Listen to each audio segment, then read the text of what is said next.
Session to order. If everybody could please rise and salute the flag. I pledge allegiance to the flag of the United States of America and to the republic for which it stands, one nation, under God, indivisible, with liberty and justice for all. Okay, Mr. McCullough, can we get a roll call vote? Mr. Seminary. Roll call. Here. Mr. Hamill. Here. Mr. Kurtz. Here. Mr. McCullough. Here. Mr. McLaughlin. Mr. Potts. Here. Mr. Shalhoub. Here. Mr. Wolf. Here. And Mr. Basil. Here. Under announcements, agenda edits. Does anybody have any edits to the agenda? 6A to be deferred. Okay. Actually wanted to roll something in from our last meeting, 16B enrollment numbers. We're also going to have an executive session regarding personnel after this meeting. And 6A, the gentleman that was going to come and speak with us tonight is not here, so we'll be skipping 6A. Okay, any other edits to the agenda? Okay, seeing none. Procedures for public participation are in the inside blue jacket cover of the agenda. Everyone will have an opportunity to come speak to the board on agenda items. You have 3 minutes. Having said that, does anybody have anything they'd like to address the board on regarding agenda items?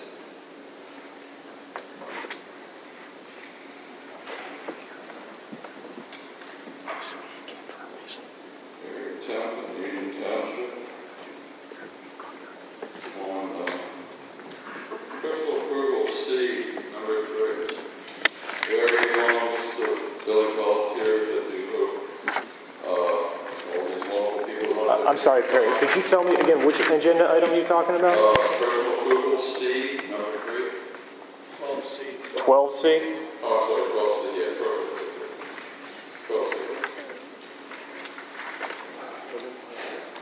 12C. C3. Okay, building volunteers? Yeah. Okay. Very long list of building volunteers. Beautiful. These wonderful people want to donate their time and efforts and knowledge to our school district. And are not in any way, shape, or form taking any part or any bargaining unit job away from our bargaining unit. Are you asking me a question? Yes, are they? Oh, no, they're not. Okay, but I really don't want to see us get into litigation. Litigation costs a lot of money. Thank you. Okay, thank you for your question. Any other public comment on agenda items? Tom Chad, 729 East 2nd Street. Item 17, new business. Resolution to support House Bill. Is that the Senate Bill 1400? Yes, House Bill? that's correct. Is the summary of the House Bill the way it's written now, that the sales tax would go from 6% to 7%, and the personal income tax would go from 3.07% to 4.01%, and that over a period of time, property tax would be eliminated? Is that a summary? Yes. Correct summary or not? Yes, it is. Yes. Okay. I guess my question is, assurances are hard to find. Is there an assurance, to some extent, that if this would pass, that your funding would be at the same level or higher? The current bills, both in the House and Senate, provide that the school district's current, the income that the school districts derive from the property tax would be guaranteed in the first year of passage, or would be guaranteed for the year 2013-14. And then after that, there would be an increase, formulaic increase in the funding not to exceed the CPI, Consumer Price Index, and that would be for every school district. So the guarantee, and that, that's what's written into the law now. So you would be guaranteed your present level of funding with a CPI increase each year. Thank you very much. Any other public comment? Okay, seeing none, we'll move on. Okay. So number 7. Recognitions for September. I'd like to invite Mrs. Torsia to the microphone. She's going to introduce our recognitions for items A and B, and then I will do item C. So, Mrs. Torsia. Good evening. I'd like to recognize a few teachers this evening for their participation in some summertime workshops. The first being the Inside Verse Business Program. That'll give you just a little bit of an overview as to what that is. It is a week-long program that places teachers as interns in companies around Berks County. The BCI works with the Berks Business Education Coalition and Berks County Schools to make this program possible. The purpose of Inside Berks Business is to give teachers an inside look at a Berks company or organization so that they can better understand the local employment landscape and better prepare their students for the workforce. Teachers gain insight into up-to-date business practices and relevant first-hand experiences to enrich instruction. Our 2 teachers that did participate in this are Karen Laurel and Jennifer Cameron, and they both here this evening. I thought perhaps they could speak a little bit about what they did. Karen Laurel was at the Reading Public Museum this summer for a week, and Jennifer was at UGI. While at the museum, I actually worked with the coordinator of humanities education, and they had a summer camp going on there. So I helped them with the camp. So I gave them the insight of an elementary teacher. And I also got to learn about the different jobs at the museum, and I helped them with their field trip perspectives for the museum. They have a website, and it tries to get teachers interested into coming there. So I helped them to refine that and make it more interesting, more exciting from the elementary perspective. So it was definitely a very, very enjoyable experience for me, and I wrote some lessons that now I'm going to bring back into my 4th grade classroom and use this year. Hopefully, maybe even with PTC friends to go to on the trip, maybe I can tie it in with the Reading Museum. And Karen's a 4th grade teacher at Alameda Release Center.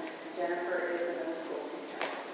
Hi, I went to UGI, which is the natural gas and electrical company in Akron, Reading, and they are a very big employer out of the area. And actually, many of everyone that with their children went to Vanderbilt. And while I was there, being an English teacher, I really focused on communication between the different departments, and I met everywhere from people from the call centers up to the CEOs at Time Company. We talked about different things that students were looking for, the new hires for students there.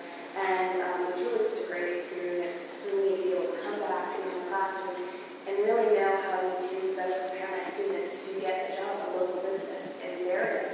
And it was a really good opportunity. UGI is actually interested in maybe donating some of our new programs. We talked about that and back and forth with the communications department. We really recommend this program for any teachers in the district. It's wonderful. So, congratulations. Great. Thank you, guys. You come forward. We have some certificates for you. Oh, you have them. Yeah, I got one.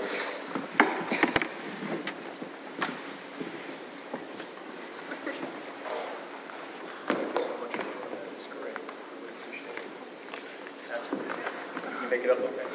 You know, we're going to start an education with Penn. We used to come around and shake every board member's hand. I think they should start doing that. Okay, the other program that we had going on this summer was the Arkema Science Teacher Program. And the Arkema Science Teacher Program, each of us principals within probably the county, received an application to promote our teachers to their program.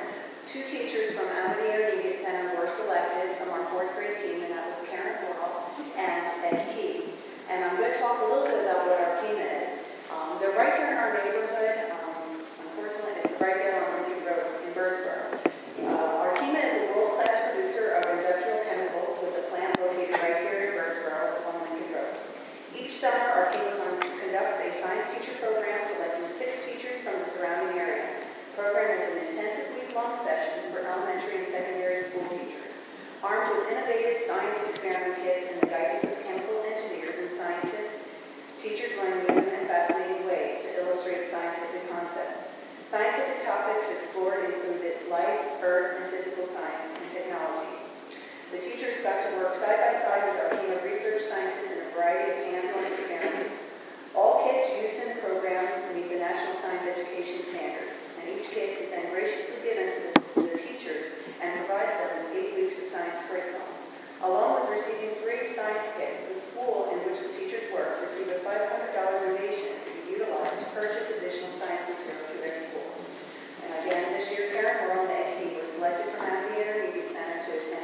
Okay, for our next award, I'd like to recognize two students. For many of you from the Berks County area, if you're not aware, there's a group called the Reading Buccaneers. They have been around for, I can remember when I was in high school.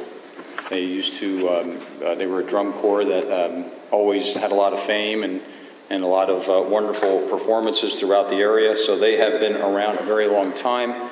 Our next award involves awards from them involving two of our students. I would say we're extremely fortunate here in Daniel Boone and really in Berks County in the area to have one of the top groups in the world right here in our own backyard. They're part of what's called a no age class limit group, and they have won their respective world championship 11 times since their inception in 1957. So they've been around. For those, I'm sure there are some of you that are aware of them, including 7 of the last 8 years they've won their championship. So our two recipients of a certificate from the board tonight, Stephanie Walter and Angela Bongiovanni, are both seniors at the high school.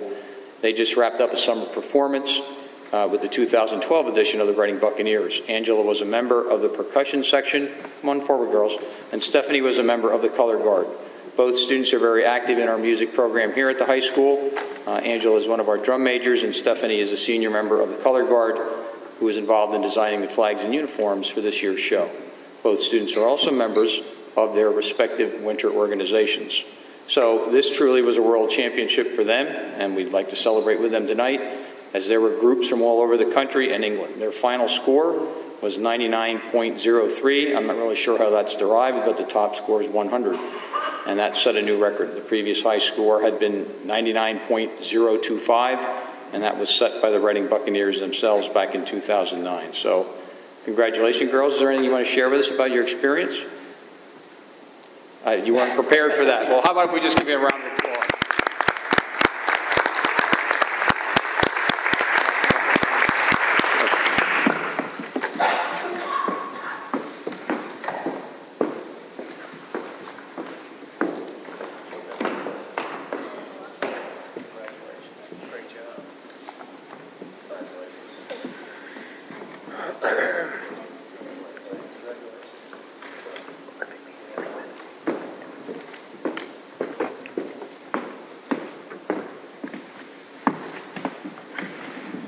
And that concludes our recognitions. Okay, moving on to routine approvals.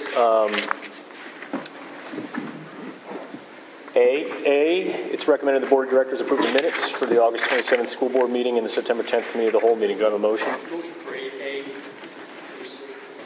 A through C. Do we have a second? Any comment?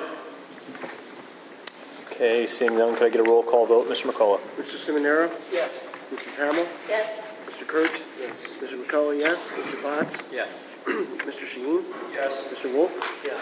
Mr. Basil? Yes. Motion passed. Okay, moving on to number 9, presentations by board members. Any correspondence, Mr. McCullough? I have none. Okay. BCIU, Mr. Kurtz? Thank you, Mr. Basil. BCIU board met on September 20th. I was at that meeting. We did a lot. We approved the position description of the Head Start Education Code. We ratified the unpaid student teaching placements of a few individuals. We ratified an internship unpaid as well. We ratified unpaid field work placements. We authorized agreement with child care providers and licensed child care centers to provide subsidized child care services. We approved an agreement with Pennsylvania State Police for the provision of 1 school resource officer for the All Saints program. We authorized agreements for Head Start meals with Antietam and Conrad Weiser, and we ratified an agreement with the Berks Community Action Program for the BCIU to operate Head Start for the county. We also approved agreements between the BCIU and the Diocese of Allentown and the Reading School District for the BCIU to provide Title I services to students who reside within Title I eligible schools. And we authorized agreement between Antietam, Holy Valley, and Schuylkill Valley School District for the BCIU to provide Berks online learning educational services for the 2012 to 2013 year. A few other things, we were all forwarded this information. If anybody's any questions, I'd be happy to answer them. Thank you, Mr. Kurtz. Brooks Career Technology, Mr. Wolf. I do not have a report this week. The next scheduled meeting of the Joint Operating Committee is on this Wednesday West Campus at 7 o'clock. It's open to the public. Okay, thank you. Mr. Sheehan, legislative report? Nothing above and beyond. Again, we're still looking at the 2 House bills. I know the federal government's in recess for going out to campaign for re-election. Soon the PA House is going to very shortly follow, so we may not see a lot of action just prior to recess to the online election. But I do know that there is a group of individuals from Storm Harrisburg this week to show support locally and a number of other tax groups around the Commonwealth moving into Harrisburg to at least voice their opinion and their support on both these 2 bills. Hopefully we'll see something more than get it off out of the committees and on the floor. Actually, I think they're going tomorrow, correct? I think they are going tomorrow. Okay, other reports? I want to report in from the Revenue Enhancement Committee. We had a meeting last week, and we discussed several items, but one that I'd like to bring up tonight is working with the school media company. What the school media company does is they're an advertising company that advertises in schools, and what they do is provide positive messages. Their messages are ads that they put in the schools on the walls and things, but they'll also, messages are for health, education, nutrition, and safety. So it would be the type of ads that would be very much geared toward those issues. School media programs at no cost to Daniel Boone School District, and school media will donate a significant portion of their profits to the school. And this is direct revenue to the school from their ads. Daniel Boone Area School District will provide space for advertisements on walls, lockers, floors, stairs, and other visible areas, and no ads will be put into the classrooms. The Daniel Boone will provide a percentage of the total space available in our schools, and right now we're just probably looking at middle school and high school. The minimum amount that they like to work with is 10% of the wall space or space, and they maximize the coverage at being around 20%. So Daniel Boone will provide a blueprint. I'm just saying they will. I was just writing it. It's proposed that we will. Proposed that we will, yes. These are my notes. No, these are my notes to me. No, they'll provide a blueprint to the school media, and then they calculate how much possible space is available, and then they'll only go from 10 to 20 depending on what we decide. This is all what we decide. The duration of the contract that they're asking for is like a 3-year agreement, and the best impact is if you can, that's to get the most from their ads, because it takes around 3 years to develop the advertising base. So the first year is more of a growing year, and then hopefully by the 3rd year, Daniel Boone will receive up to $80,000 or more for allowing them to put ads in the school. And how they do it is we get a committee of 3 people, and those 3 people, one of which would be the superintendent, and then other committee members, and those committee members are the ones that help approve or reject the ads that go into the school, and they also have the authority to make the decision promptly. So the school media will also, what they do is they install the ads, they maintain the ads, they replace the ads if there's some vandalism to the ad. The first time that there's a vandalism or something like happens to the ad, that they'll come in, they'll fix it at no cost to the district. If it becomes a problem where people are damaging the ads, then they'll want to prosecute the person who's damaging the ads, or the school will have to pay for an ad. And really we could get this, what I would like to see is the contract hopefully signed in October. We can, October being either October 8th at the Committee of the Whole or October 22nd at a board meeting. The reason I want it to be more sooner than later is because we can really get our ads actually in the building by December. And it only takes 30 to 50 days to actually get the ads up. How much is it for each ad if we have to replace it? It all depends on what damage is done. So we need an estimate of that. If the first time it's torn down, okay, that's on them. But if it happens more and more, what are we held for? What's our possible outlay? We could be spending more on replacing ads than we could be making. Well, I think Well, they said that, basically, I $500 asked per that repair. question, and he asked me, is your school vandalizing their walls now? He said it's so rare that he has to replace an ad for vandalism. Are we currently vandalizing our school? you have a copy of the contract right That's here. not- The copy of the contract right here that Mr. well, Subas okay. has says, let me read it. It says, client agrees to pay vendor up to $500 for each incident or repair or replacement of damaged, defaced, or destroyed ad thereafter. So again, if we place 30 ads, whatever, and we could be replacing ads every other week, right? Is there a maximum that we would have to lay out? That's my question on that contract. There's not. So in other words, we could be replacing them all the I time. think my suggestion is if we see that trend happening. Oh, I think we should prosecute them no matter what. Can we opt out of the contract? Well, I agree, and yeah, that's my question. I guess you're right, Mr. Seminary. Is there a way to get out of the contract then?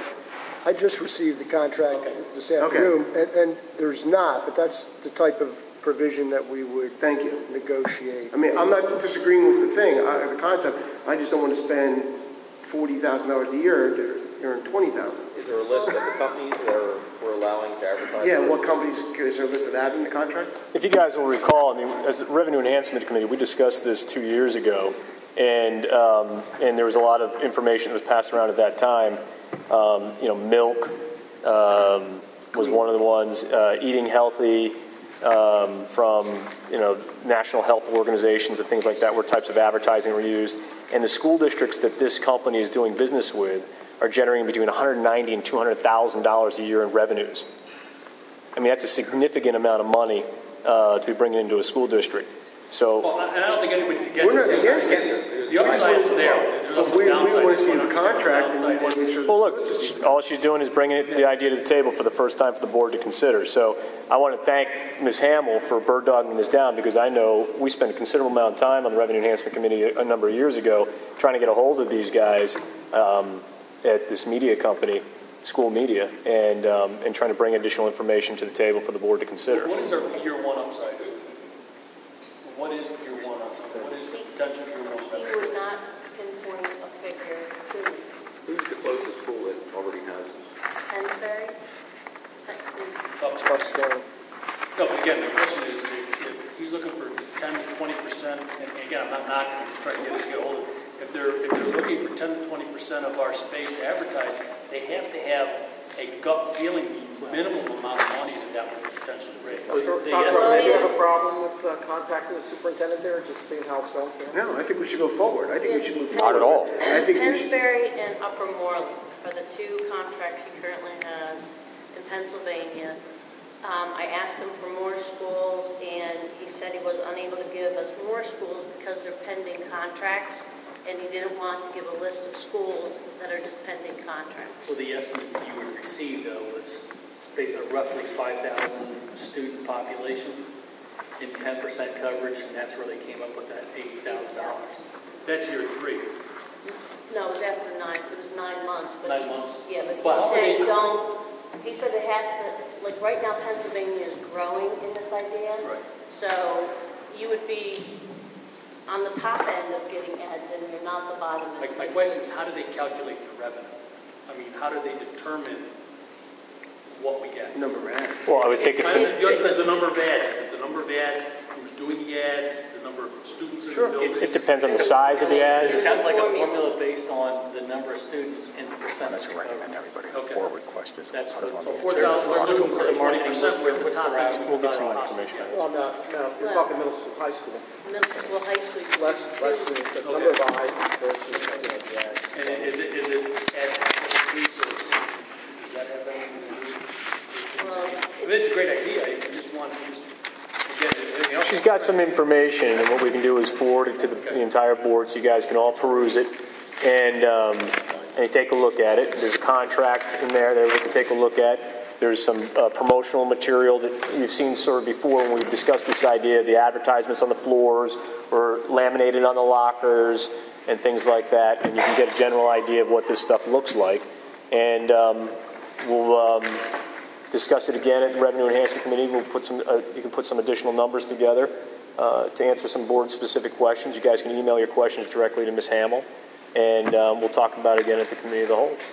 I mean, I think... One thing to note, Sorry. one important note is that the ads have to be approved by the board, so we get to approve what is make sure it's appropriate and what we want to have advertised. Again, by the board or by this committee? No, it would be, I talked to Mr. Smith. Well, I talked to Mr. Smith about it also, but the committee that will approve the ads, you make up a little committee, so they say like me, Mr. Wolf, and Dr. Otto. Once you put that committee together and we're given the approval to make decisions on those ads, then we can look at the ads and then Dr. Otto signs off that the ad is appropriate.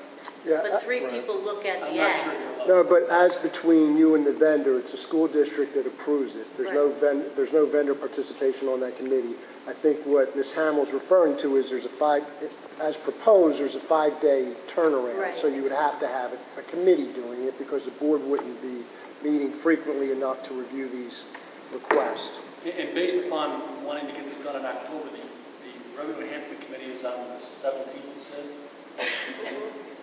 You wouldn't be able to get us the information in time.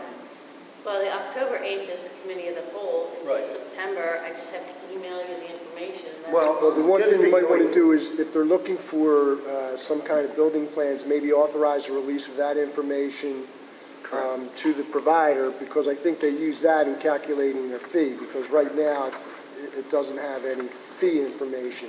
It's based on a per unit basis, and I believe the units defined as 50 square feet.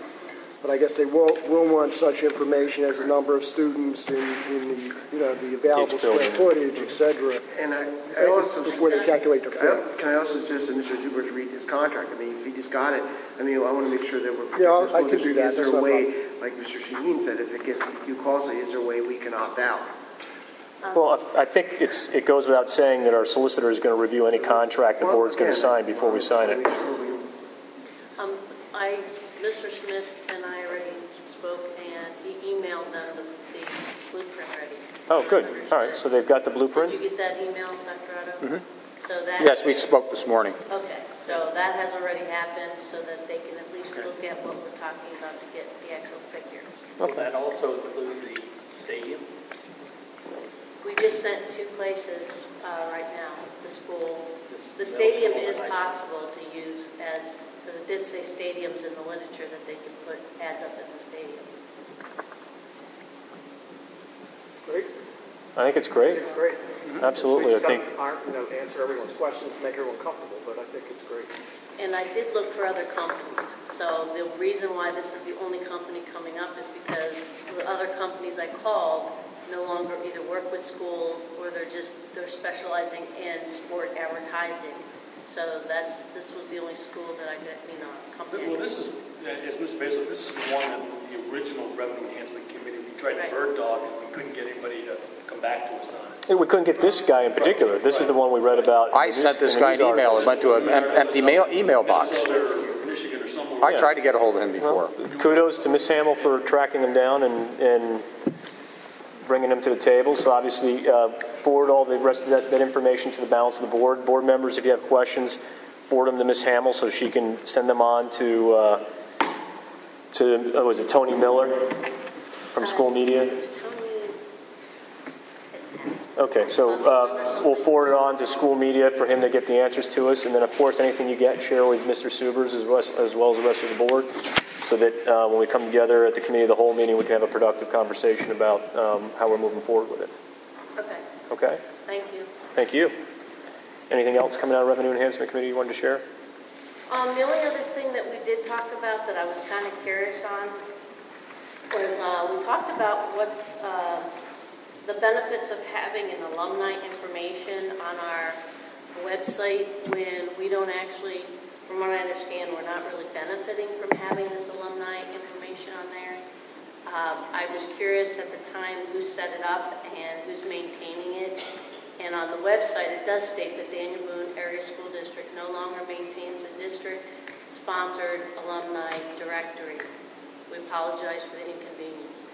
And then on our website, we have the alumniclass.com, and within that website, you can actually go and purchase Blazer apparel. So I was kind of wondering, well, who's benefiting from that Blazer apparel if we're getting anything back from that, or who's even monitoring what's going on in these websites? The other website was myschoolreunited.com, and once again, they're selling information about Daniel Boone, but are we benefiting from any of these sales, or if they're selling? Do we copyright or trademark? Nor do we have a contract with those people. Well, who are these people? I mean, where did these companies come from, and who monitors them?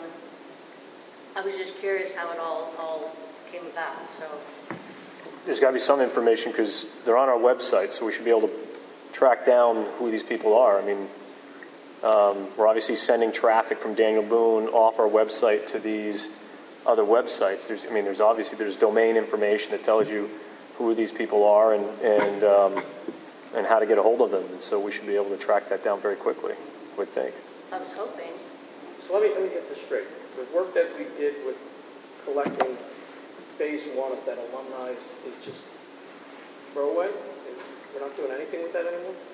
Well, it's interesting you ask that because I got an email from one of the new board members on the foundation basically asking people to get in touch with Daniel Boone alumni because the foundation's getting up and running again and so on and so forth. And my response back to them was, well, wait a minute, we spent a considerable amount of time assembling a list of every single graduate from the school, and we never scrubbed that database, but phase 2 of that was to go out and try to scrub the database. And if the foundation wants to take that action on, then more power to them. But I agree with you. There's been a lot of work done. So where is that information, and how do we get that in the hands of people who can now start to refine it and make it an accurate list? The last I knew of it was still with when Mr. Jacobs was here. He had that information, so I just have to dig that information up. But the point that I want to bring up is I believe that's going to be a project of the Ed Foundation. They actually have an alumni subcommittee that's going to be part of their foundation when they get up and running.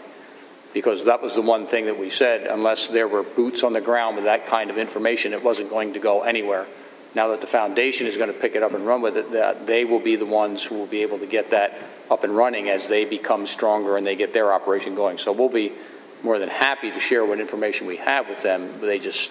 They haven't picked it up and run with it yet. So what is this alumni.com that we're sending? That I don't know. I have to check into that. I'd have to check into that one. I think I think the whole alumni piece, frankly, was a little bit loose, and we really didn't have.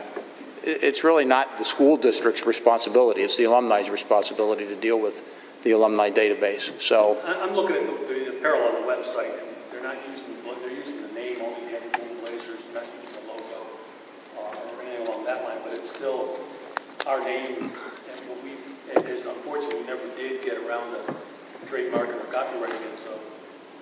Yeah, I mean, look, that's a whole separate issue. I guess what I'm just wondering is we've got a link on our website that sends people off our website to someplace else. We don't know who controls that link or who put it there and who's benefiting from it and where are people going. So I think we need to track that down and find out who's doing that and set up some sort of agreement with them on how that relationship's going to work. And if we can't track them down, then we need to take it off the site. I mean, we got to have control over our own domain. Then when the time is appropriate, to kind of transfer data over to the foundation, I can assist in exporting that data out of that alumni tracking database that we've been working on. I'll let them know. Whoever's going to spearhead that. And I think we need to give the foundation a hand because we did have a plan for that. We're going to do a Connect Ed blast. We're going to refer people to a site where they could update their own information. We were going to, reach out through, Facebook and all these other different social media sites to try to encourage people to come to that location and update their own personal information with contact information for the district and the foundation. So I think that plan needs to be shared with the new members of the foundation board and whatever we can do to assist them getting that thing rolling. I also think if you're going to do that, then if these aren't being utilized or we're getting anything, these should be off before you do that, because what if they go to one of these and update through here and they don't update through the foundation? Correct. I mean, that gets confusing when you're looking at three different things to update.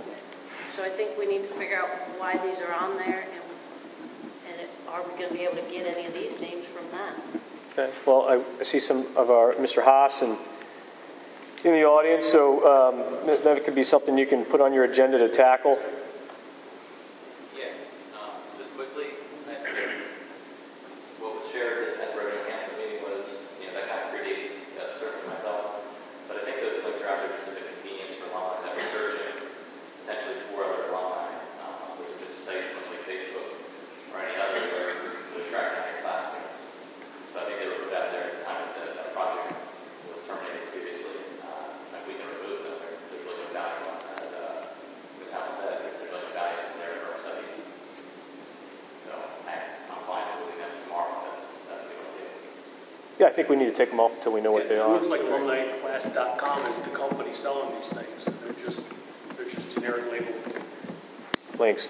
with generic script. I mean, it's nothing special. It's just Daniel Glazer. So. Right. Yeah, my experience with these groups, I actually signed up for one after I graduated, and they send you emails maybe once a month telling you to buy a t-shirt. That's it. They're trying to make money of the district name. It's kind of the same. I would recommend them. Okay, so you've heard from the board. If you could take that off, we'd really appreciate it. Okay. Anything else from revenue enhancement? No, we just talked briefly about the cyber school, and other than that, that was about it for it. Okay. Facilities, is there anything? Nothing to report. Oh, I'm sorry. We're meeting next week. Okay, and finance is going to meet later on this week. Just a note for you, maybe you should check with Ken Smith. I know with our demand response program, we receive income for not using the capacity of our energy. Correct. In one of our facilities, we were actually looking at a relationship with a local energy company where they'd actually pay us to run our generator. So actively running our generator to power our building and then push that energy into the grid, which is something I don't think we're doing in our agreement. So that may be something we need to look at because... Yeah, but... Putting it out there. Right, they're also, in this particular agreement, they're talking about actually... And I think actually depend on kilowatts what we're really putting out. Yeah, so maybe Ken Smith can take a look at that. Okay. Segueing, is there any other reports? Curriculum instructions next Thursday, the 4th, at 7 in Matthew Brooks. We're going to be looking at the AYP scores that just came out, AP scoring that came out at the end of last year, and some concerns that at least a couple of members of the committee have on our chemistry scores. Also like we talked about hitting the diversity issue with the social studies humanities department as well as English. So those heads can be there to discuss where they plan on dovetailing in that type of information, which we had talked about since last year, and this time to hit the beginning of the school year. I know sociology and as well as social studies and English, and we can start working that in right now. And I had asked for it, have not gotten yet, the class loading for the high school. The report I'm talking about. I think I'd like it in some type of DAT file or something so that I can, other than just being printed. Mr. McEnroe provided it previously. I asked for it again, and then we changed administration, but I'd like to get that so the committee can look at that also. Okay. Did you have anything else you wanted to discuss at that meeting? No, I just wanted, you mentioned diversity. I just want to make the board aware that we are continuing with that effort, and our diversity committee is meeting this Thursday night at 6 p.m. Okay. And policy committee? We're going to try to schedule something for this coming month? We're on the calendar. Yeah, the next month we're going to try to schedule something, but I'm going to get to that later in the meeting. Okay. All right. Anything else? Okay, seeing nothing else, we'll move on to buildings and grounds. There's really nothing there. Financial approvals.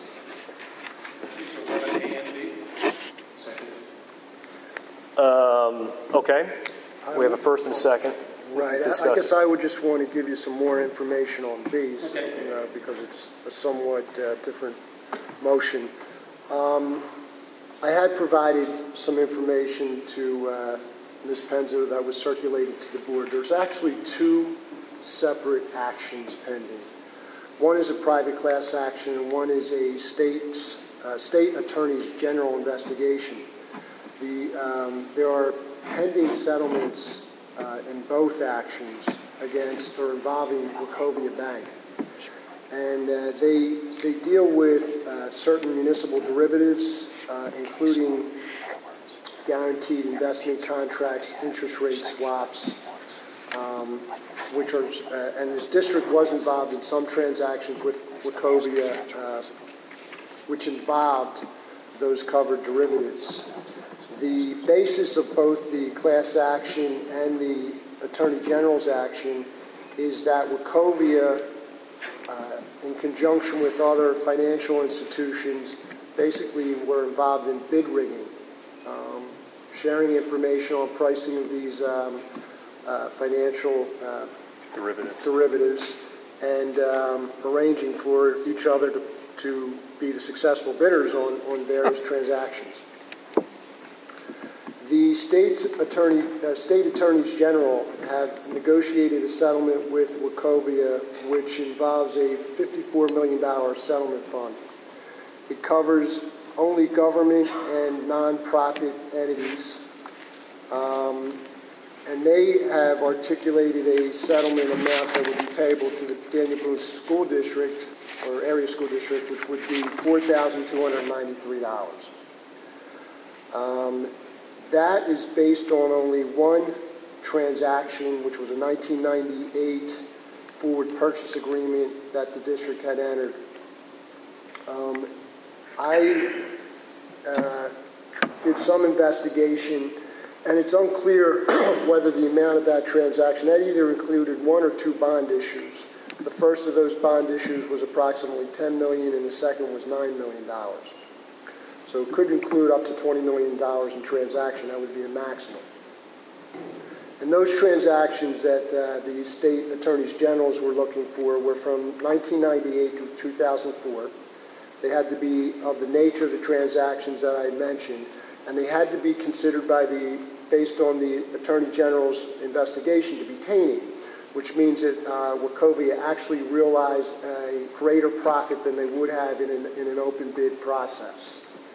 And then based on that, they attributed a certain amount to each type of transaction, and then they took the percentage of the district's transactions versus the overall covered transactions and came up with our pro rata share. Here's what it is. The private class action has a lower proposed settlement fund. That needs to be court approved. That court approval is scheduled for December of this year, a hearing. It's only $37 million, and they would have attorney's fees deducted from it.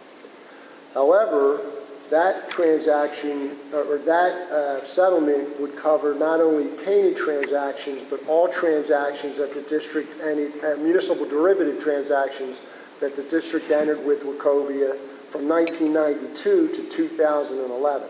Wow. And that would have included that $20 million in the forward purchase agreement that I mentioned, but 3 swap transactions that the district had entered in the amounts of $17.8 million, $9.9 million, and $40.9 million. So that's an additional $68.8 million in transactions that would be covered by the private class action that are not covered by the Attorney General settlement. In speaking with the Senior Deputy Attorney General involved in the investigation, they won't reveal their expert, they won't reveal their exact calculations because there's ongoing investigations. But in general terms, my impression was that if the district were involved in a substantial number of transactions that were not covered by the State Attorney General settlement, that you might be better off opting out of that settlement or not electing into that settlement and participating in the private class action. You can't participate in one in order to participate in the Attorney General's settlement, you have to take action tonight, and that's why it's on the board agenda. But that would involve the execution of a release of Wachovia, which would prevent you from participating in the private class action. So there's no way of knowing which is the better deal, but the state's Attorney General we know is only $4,200. We know that the private class action may involve an additional $68 million in transactions. What's the fund of money on the private? $37 million less attorney's fees, which could be up to 30%, which would take it down to $26 million. One other bit of information which I had communicated was the state attorneys general, the anticipation is that most governmental entities and nonprofit entities will participate in the attorney general settlement, and that the private class action will consist of mainly private entities. However, we're eligible to participate in either. And if a majority, if we opt to participate in a class action, we're better off that most governmental entities and nonprofits participate in the Attorney General's class action, settlement, because that leaves more money for us if we participate in that private class action. So it's a $4,200 or less gamble we take by opting out. Correct. Well, let me revise the motion just to 11A, and then we'll do 11B. Who seconded that? I agree. Okay. So we have a motion for 11A. Let's start with that one first, and then we'll move on to 11B. Do I have any comments on 11A? Questions? Okay. Seeing none, can we have a roll call vote on 11A? Mrs. Hamill? Yes. Mr. Kurtz? Yes. Mr. McCullough? Yes. Mr. Potts? Yes. Mr. Shaheen? Yes. Mr. Wolf? Yes. Mr. Seminara? Yes. And Mr. Basil? Yes. Okay. Moving on to 11B. Motion for 11B. Okay. Any questions for Mr. Give me a second. I'm sorry, do we have a second? Second. Okay. Any questions or comments for Mr. Subers? I have discussion among the board. Yeah. For that.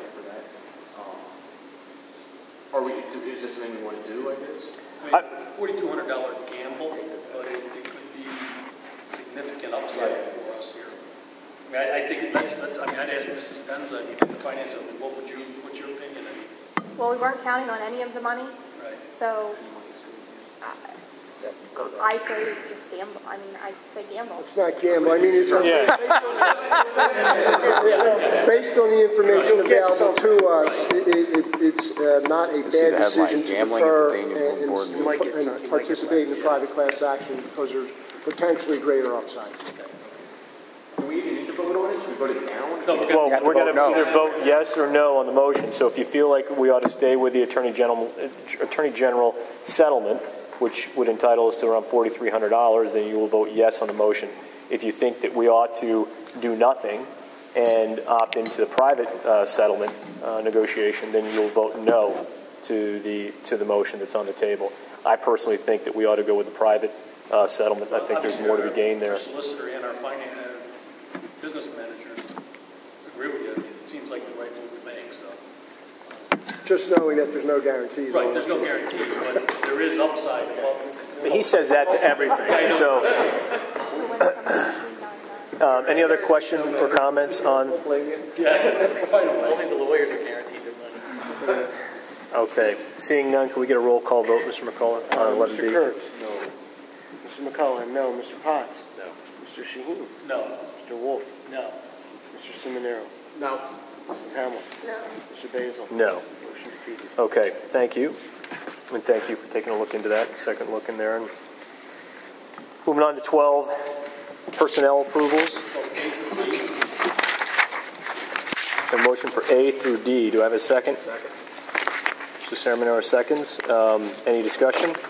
Just again, I'm reconfirming under any one of these where there is not a replacement, especially the extracurricular, then that person is being removed from the prior year. Is that correct?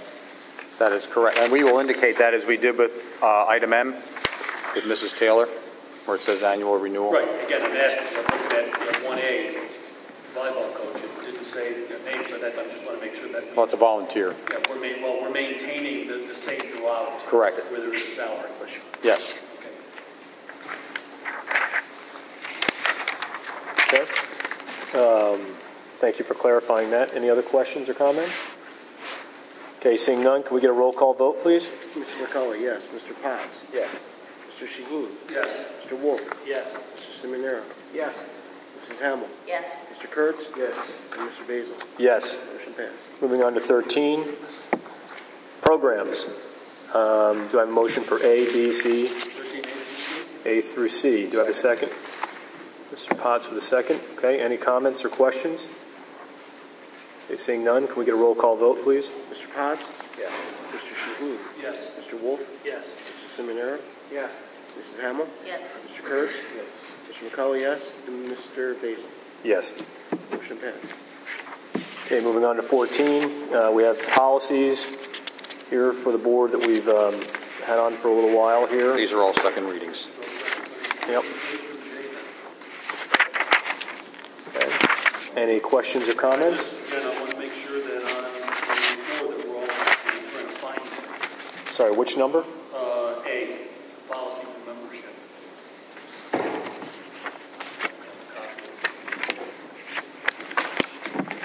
I think we ended up back at the beginning on that policy. This is the one that Mr. Suver's weighed in on this one. Okay. No 25%. Okay, again, I just want to make sure everybody's happy and understand, and it's there because of those that don't want to attend, not those that can't attend. These were all for final approval, correct? That's correct. All right, I'd like to, we're up for discussion, right, in a second? Yes. Okay. I've been in contact as chairman of the policy review committee with Stacey Hallman, who's in charge of the TSA. Yeah, and she's also contacted me. Yes, and she's spoken to Mr. Shaheen as well. And she has a few concerns about the staff communication policy, and she wanted to know if she could speak at the meeting, and even if she's not a resident, I think it would be helpful for the board. Is that an issue? No, Dr. Adams. Is Dr. Adams As a member of the staff, she can address the board. Absolutely. Okay. Is she here? Yes.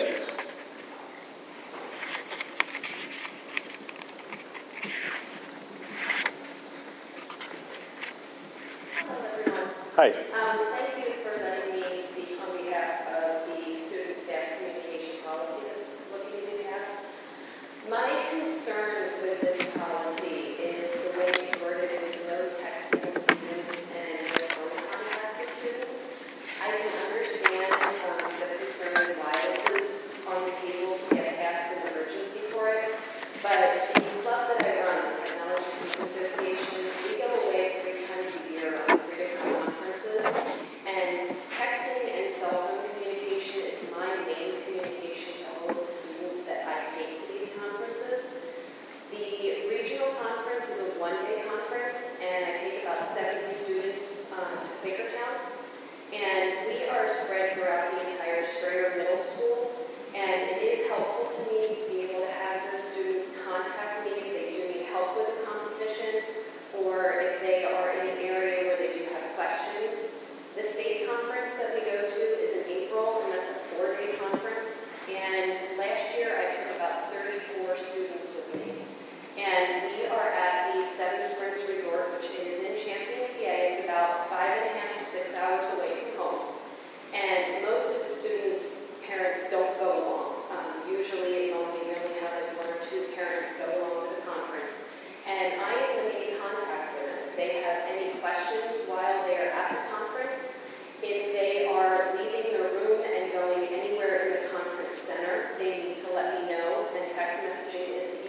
And I agree with you, but I think it also should be for athletics and for band competitions.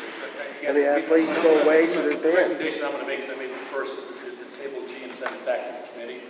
I mean, we can do that. I'm going to voice my opinion on this. I think if you can text somebody, you can email somebody just as easily thank you for your comments, appreciate that. I think you can email somebody through a D. Boone account just as easily as you can text somebody at their phone. And at least if you're emailing through a D. Boone account, as a school district, we have some sort of control on the content that's being sent back and forth. The issue that this policy is trying to address is communication between staff and student that's completely unmonitored by the school district and out of our control. And we've seen instances where children have been harmed in the public because of the relationship that gets developed between a staff member and a student. And I agree with you 100%, Mr. Basil, but I know some kids who don't have email accounts set up on their phones. So if a teacher or a coach goes into their Boone account and wants email, texting is so much faster.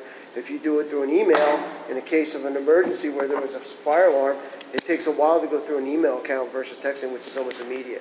I think it's my kids don't have email on their phones. They don't have accounts on their phones. Again, it's a slippery slope because if you can do it for TSA, you can do it for every club, you can do it for every sport, every band. And at the end of the day, what policy do we have? I think you need to go back and look at it. I'm not sure it's for the 9 of us to discuss.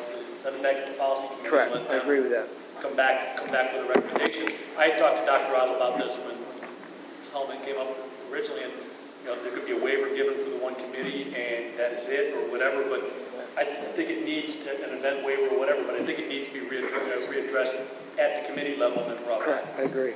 I think you need to go back and rethink that. But again, and if the committee comes back with the recommendation, hey, there really is no safe way to protect the students, then it is what it is. And correct. Maybe we got to come up with walkie-talkies or something else for them to use at these locations. I don't know. I agree.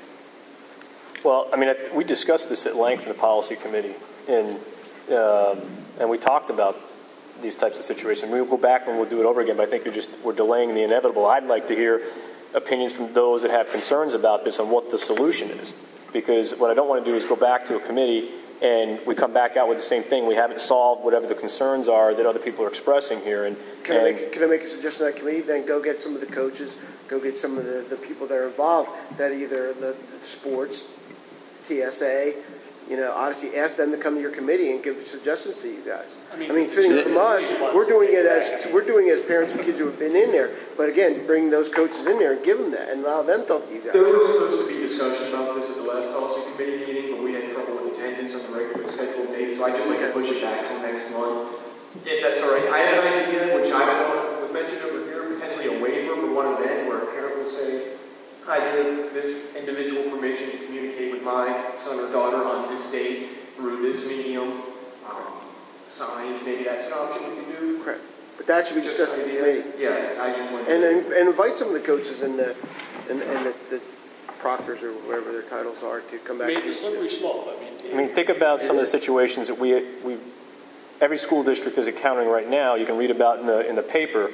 Not too long ago, we had several staff members, developing relationships with students that were completely out of bounds, and you have to go get a search warrant to go get the information off the phones or off the email accounts and things like that aren't part of the district's control. And I think there's a huge... Well, the issue is you're not going to stop that problem, because if that problem is going to occur, it's going to occur. Correct. What we're trying to do is put a policy in place that says clearly you're in violation now, because we have a policy that states you cannot do that. Correct. And now we can do something about it because you violated the policy. Correct. So the policy is there for us to have some kind of enforceable action against that person doing that. So if I hear what you're saying. If that's what we're trying to do with the policy, then I think we could still accomplish that, but have some method of saying, well, look, for these certain events, it's not a violation for that event. But if that correspondence continued outside of that event, now you're in violation of the policy, and we have some action. I guess my concern is if a faculty member who's a predator is enabled somehow by getting someone's personal phone number and or email at one event. Now you've given it, now it's, the genie's out of the bottle, right? That person has it. And now they can start calling and texting the student at will. Without our knowledge. Without our knowledge. If the student and the family understands that the teacher's never, or faculty member, volunteer, whoever it is, was never supposed to have that information to begin with, then maybe the student never, that genie never gets out of the bottle, right? There's another format for them to communicate in. I don't know whether it's walkie-talkies, it's email, or something else. But at least, you know, you haven't facilitated that, those numbers getting into the hands of somebody who shouldn't have them. Correct, and I agree with you 100%, Mr. Basil. My only concern is in the case of TSA where there's 70 students and there's 3 adults out there, they need to be able to keep track of those 70 students. Whether it be an emergency or not, they need to know where they are. Did they not, I mean, students, cell phones are a relatively new thing among students. So 10 years ago, students didn't have cell phones. Okay, then I'll play devil's advocate. That's true. 10 years ago they didn't. Now they do. So say something happens and they miss, and one of the students goes missing and they can't find them for whatever reason. Then we can be held fault for not being able to, why didn't you keep track of your students when they were out in Seven Springs? I don't think that's... Sure it is. No. I think what we need, in light of things that have happened recently, and I know for a fact that there are teachers who are friends with their students on Facebook, current students and current teachers, I think we should have something on the books as soon as possible. Would an option to the board, I think this might be a good idea, approve the policy tonight, take it back, make edits, and then she may approve those edits. The TSA doesn't go on a conference until, I believe, February? Yeah, but it's current stuff going on. You edit it, you have to go through a 2-month first and second reading period you gotta again, I believe. Right, Mr. Supers? Supers? Right now. Could we give a directive? I mean, the approval is up to us, and we can override our own policies. We can give a directive. No, you can't. Dr. Ron. Okay, what do you do now? And again, Mr. Wolf or Mr. Potts probably knows this better than I do. Is band competitions. They take 120 kids to a band competition. Sending text messages to the students. I know when I was in band, I never had a text message from Mr. McAdams. I know the students communicate among. If you make this change, it won't preclude that from happening. Because if this, where I'm going to weigh in on this is that this isn't just a TSA issue. I thank Mrs. Hallman for coming here and bringing it to our attention. But this is going to filter out to every sport, to every organization. That's good. Well, you're doing it for TSA, so we want to be able to do it too. And texting, I'm going to say it, is the Achilles heel. That's where a lot of these problems that we've been encountering, texting is unmonitored. There's no way for us to control what happens with texting. I'll be more than happy to enter into the conversation back at the committee level, but you're opening a can of worms with the texting issue. We just need an alternative, and whether that alternative is walkie-talkies or something, I think we need an alternative. Correct. I'm more concerned how you're going to enforce this. Correct. Mrs. Torsia would like to, she's been working with me on this, she has an opinion. Come on up to the mic. I just had one suggestion, perhaps. Come on up to the mic so we can all hear you. Perhaps for occasions like TSA, maybe we could have a school phone be in the teachers' or the leaders' possession, that it would be our phone, and we wouldn't have to then go and It's an alternative. get the phone records. We can recover that. Very good. There you go. But you still have It doesn't really cost anything extra, it just sits idle when it's not in use. But and again, and I think Mr. I'm Sheen playing said, devil's advocate. You're still giving your number to you're still giving the child's phone number to that teacher. Well, it's not just teachers, right? I mean, Correct. It's not just teachers. Volunteers. Let's take the example coaches. that Mr. Wolf or my wife, who are volunteers. Correct. You know, my wife must have a half a dozen of my son's friends' Absolutely. Phone numbers. So now, as she's in a volunteer position, technically she's not allowed to text any of those half a dozen kids as she's a volunteer, although she's got those numbers to find him any other time. Now all of a sudden she can't use it during that, or ever. I don't know. Ever. So it's well, no, I think it's while how do you draw the line for when you're a teacher and when you're not a teacher then? What? I mean, after 4 o'clock, you're not a teacher any longer. I think the difference is when you're a volunteer, you're.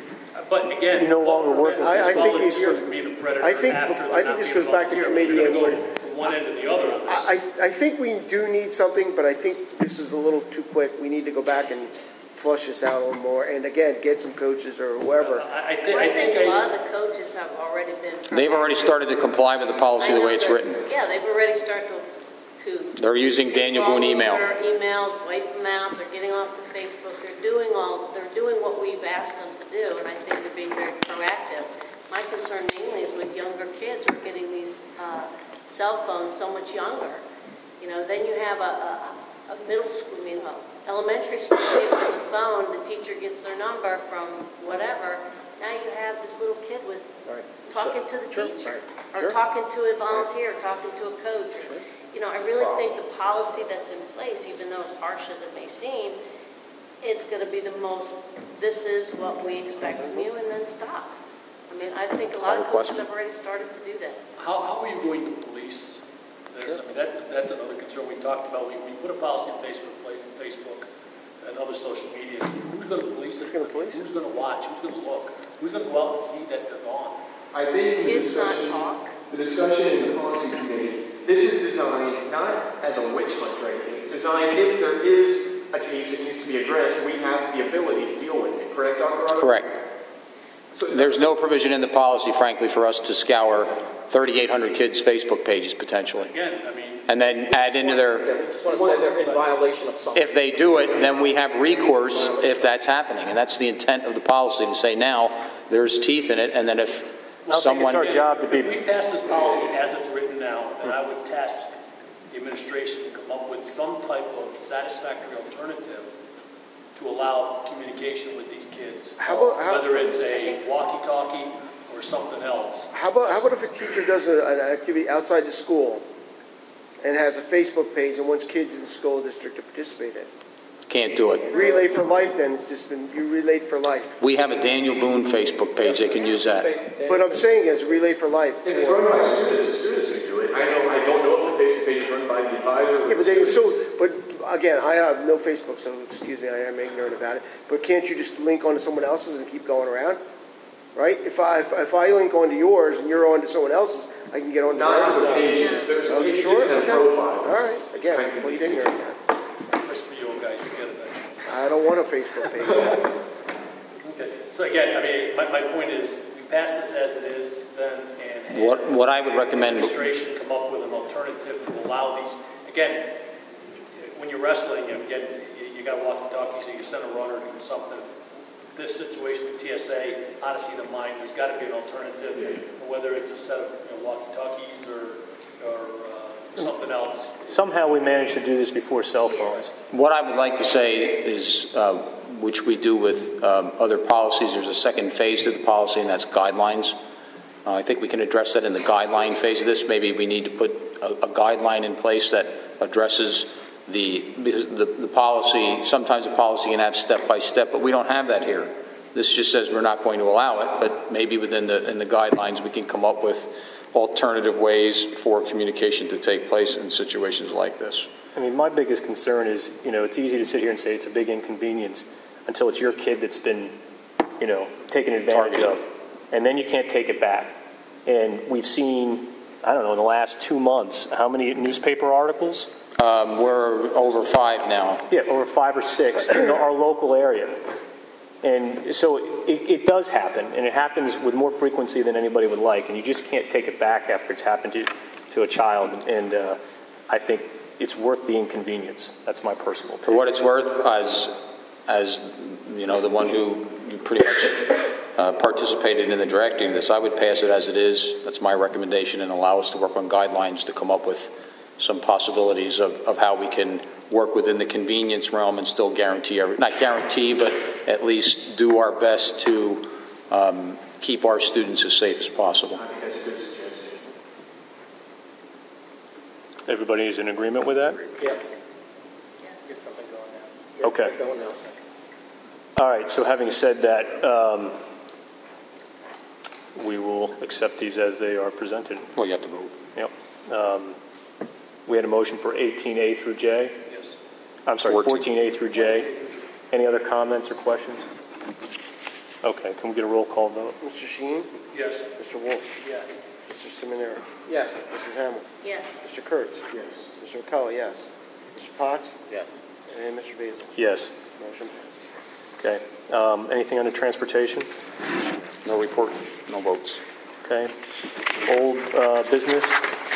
We have under A, expiration of board election regional appeal date. Is there anything to report from that? I think it's today is the date, isn't it, or is it Friday? I'd have to check. I didn't notice that on the agenda. Once I can confirm with Dr. Otto what the expiration date. It was 30 days from the approval of the order. And I think we're just about on the date. Was just to publish the new regions or put them up on our website. If you had to remember I just put this on really as a reminder that once we hit that date, we'd like to go forward with an advertising campaign to make sure the community understands what has just happened. And I'll confirm that tomorrow, Dr. Otto. Okay, thank you. Any questions by board members on that? Okay, seeing none. I had added 16B enrollment numbers. You guys were kind enough to forward us the updated enrollment numbers after the committee of the whole meeting, Dr. Otto? Yes. And I guess I just had a question because I was looking at that spreadsheet, and how do you guys, or when do you guys decide? I'm looking at the number of sections and the number of students in each section, and versus the maximum number of students we allow. And so in some district schools, like MEC in first grade, we've got 3 sections of 23 students in first grade. Whereas at APC, we've got several sections at 18, 19, 20, and so forth. And I was just basically doing a cut and dry with the math, and it would seem to me that you could eliminate one section there and increase the enrollment in the others and still be under the maximum number of students per grade. So I guess my question, I noticed that in a couple places. So in 4th grade at AIC as well. So I'm wondering, when do you, as a district, as an administration, do you guys take a look at enrollment numbers and then decide how many kids are going to be in each section and how many sections you're going to have and whether or not you need to have that many sections? Is that done in August? Is that done in, I don't know, 2 days before school starts? No, the sectioning is usually a function of the budget process. So since you have more or less agreed to ramp up the budget process into November, we'll be looking at this very quickly. So we'll have to take a look at where we may be able to consolidate some of these class sizes. And if you remember, the board has class size is not a state mandate in any way, shape, or form. It's predicated on how much room you have within a classroom. And then you just go with, if you want to exceed what most school districts have guidelines rather than policy when it comes to class size so that you can be flexible with it. There's nothing contractual that we have that precludes us. The only real limitation that we have, the class size, purely from a space standpoint, is how many desks we can fit in a classroom. So I can just tell you that looking at some of those numbers, when we get into our budget discussions in the next 5-6 weeks, our preliminary look at staffing for next year, there may be some alterations to how many sections we have. Now as a special, if we take kindergarten at APC, we're looking at 18 to 20. You need to see this? I have. Plus you've got 20 students in special ed. Are those 20 students? They're part of the regular population. They're not double counted. Number already there? Yes. No. They're a subset because I just want to make sure right. We weren't adding another 20 to the balance that's already there. No, that's all special ed students are special ed for programmatic purposes, but not for enrollment. They're not a second figure. Head counts are included in the correct. That is correct. Okay. Yes. Yeah, so I guess what I was wondering, it would seem to make sense, because we're voting on a budget in June, but you don't know what the enrollment's going to be until closer to September, correct? Well, frankly, the biggest variable is the kindergarten enrollment. You don't know how many are coming. The rest of those are fairly stable. You know first grade's going to flow into second. So first grade, because of the half-day kindergarten some parents have pulled out, is still a little bit of a guess. But when you look at second, third, fourth, and up, those numbers are fairly stable. I think what Mr. Basil is saying, what's the drop down last day of August? What's the date in August that we can say we only... Well, this is what I would recommend that you do, and we've done this, and other school districts have done it. You know, we come up with a class size number agreement. If depending on where the budget falls and how tight we are, we make decisions on how we want to staff them. You can always, if you believe class sizes are too high, you can recommend replacing a teacher at any time and opening another section. I think I was going the other way, which is going the other way. He's going to say that August 15th, you realize you could eliminate a section. Is that still possible? Right. So let's say you're allocating the students across schools and across sections, and in the summer, you sit there you and mean say, we're August 15th, down a section? Yes. Yeah, and August 15th, you sit there and say, well, wait a minute, we got 10 students in 6 sections. That's ridiculous. We need to have 4 sections of. The main problem with that is that you have to go through the alteration and curtailment process to eliminate a staff member. But PDE has gotten rid They've of that changed requirement. that now and said that, but you still have to go through that process. You just don't have to go to PDE for it. You have to let them know that you're going to do it. So it's really only ever getting kindergarten. Most of the other classes are pretty stable. I mean, if you But look at you what know you what- got, if you look what you got here, it looks like APC 1 headcount in first grade and AIC 1 headcount in fourth grade. That's correct. Yeah, each one of those numbers means a teacher. Because knowing going into next year, you're going to be taking 6 sections out of third and fourth at AIC. You don't need 7. Right. Well, I guess that's my point, is that if you're sitting there and you're saying, okay, well, we budgeted for X number of staff members, but at the end of the day, we could have gotten away with X minus 2. Right.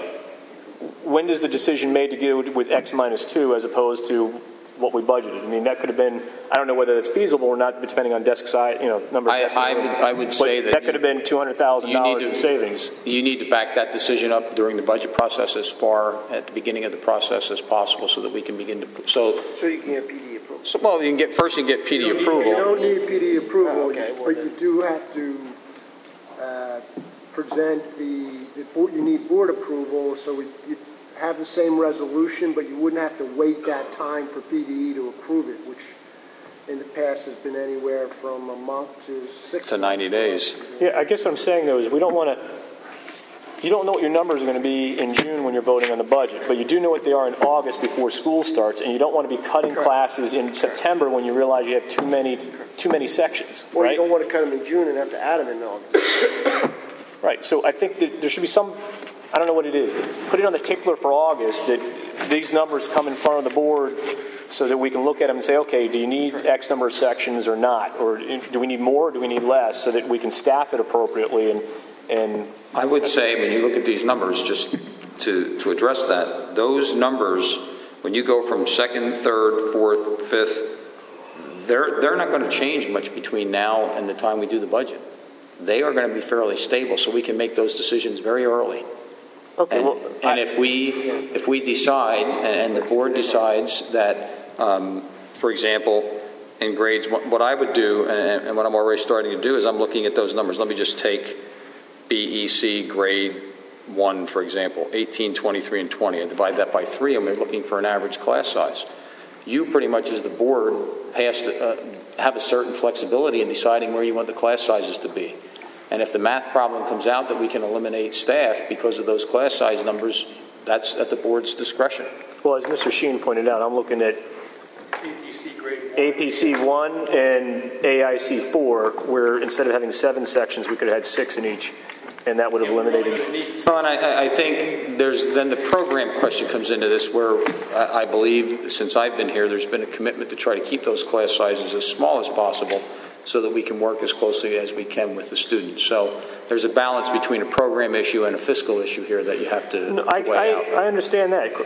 Don't get me wrong, but when I look at MEC, where you have 23 students in each section, and there's 3, and you go to APC, where there's 19 and 18 and 19, I don't think it's an equity issue anymore, right? Or if you go down into 4th grade, and you got 24, 23 students in BEC and MEC, but you got 20, 20, 20 in AIC, it just seems to me that, for me, I guess I'm looking and saying, well, look, if we're talking about cutting programs or cutting sections, I'd rather cut sections than programs.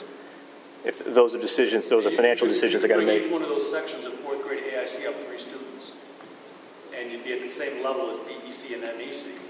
Right. Lose ahead. Right. I think it's something we'll have to look at as the budget process goes. Well, all I can say is yeah, but the budget process is over by the time we get to this. I understand what you're saying. I do. It's like I feel like I'm in a catch-22 here. It's you like are in a catch-22. We need to talk about this in August, not during the budget process. Right? I agree with you. Okay. Am I the only one that's... No, I wouldn't say that. I think you have to go ahead and make your commitment to how many sections you're going to have so we can get ready for the next school year. But I think during the budget process... Mr. Basil says you're doing that in June and you have no idea until August. No, we do. Those numbers aren't going to change over the summer. Well, they do a little. The kindergarten numbers do. But I can tell you the 2nd, 3rd, 4th, 5th, these numbers might vary 2 to 3%, 5% tops. Okay. So unless there's a mass exodus from Daniel Boone or there's a lot of kids moving in, those 80, 90% of this chart's going to stay the same. Good. Then we're going to hold you to coming back with those numbers, because it looks like there's I'm not concerned with that at all. I'm ready to do that. Okay, well, I guess then my question is, why did we end up with the numbers, with the number of sections that we ended up with here in APC 1 and Well, I think AIC 4? that was based on a function of the alteration and curtailment process. We didn't apply for reduction other than the ones, I think we stopped at 4 last year. First grade I can understand, because we didn't actually know what kindergartners were going to be coming over. Right. From the other school systems. But fourth grade was obviously something. So we have to start looking at. You have to make an assumption at first grade. Got that? We didn't get as many as we thought we were going to get from Immaculate or wherever that were a full day to go into first grade at APC. So we have more sections we need. But obviously, we're running. We knew the numbers going into fourth grade at AIC, and we still kept it at what appears to be at the very bottom, if not shy of losing a student here or there. We'd be below the minimum class size. Well, I guess I'm not so. It's more about the process for me. I mean, I think we need to just revise our process so that there's a closer look being taken a look at some of these things prior to implementation, because now you can't take it back, right? You got the kids in their classrooms. You're not going to go in there and yank a section apart and split it up amongst 5 or 6 other sections. It is what it is for this year. But if we don't do something about the process so that next year, if you were surprised by first grade enrollment next year and it came out that you had 15 kids in each section, are we going to still hold to that? Or are we going to take the opportunity to revise it and say, well, wait a minute, we need to... Again, I don't think this is, I know the world's not fair, but I don't think it's fair to go to a teacher August 15th and say, you don't have a job now because we're going to lose a section. We need to make that decision prior to August. How do you do that without knowing that the numbers are? Well, most of these sections, we do know what those numbers are going to be in June. We know that next year, we're not going to need 7 sections at AIC for 5th grade. We're only going to need 6. You just push those numbers 1 year ahead. Yeah, no, but let's talk about first grade. Well, first grade, you're right. I mean, first grade... You got to be able to say, hey, sorry, enrollment's down. Yeah, maybe first grade, yeah, but I don't think we... Just as easily as we say to somebody, hey, guess what, enrollment's up. We got to hire you. I mean, it's the good and the bad, right? I would recommend that, Mr. Shaheen, you asked me about a half an hour ago. Let's put this on the Curriculum and Instruction Committee meeting for discussion. Okay. All right, thanks. Didn't mean to beat that to death, but I just...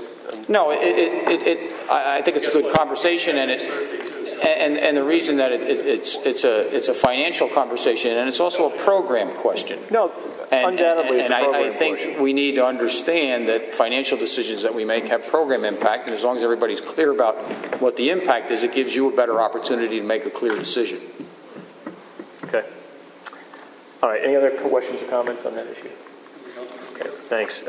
Moving on into new business. We have A and B. We have a resolution to support House Bill 1776 and Senate Bill 1400. Would you like to read that? We need to vote on that. Yeah, we need to vote on that. Yeah. Where was the resolution?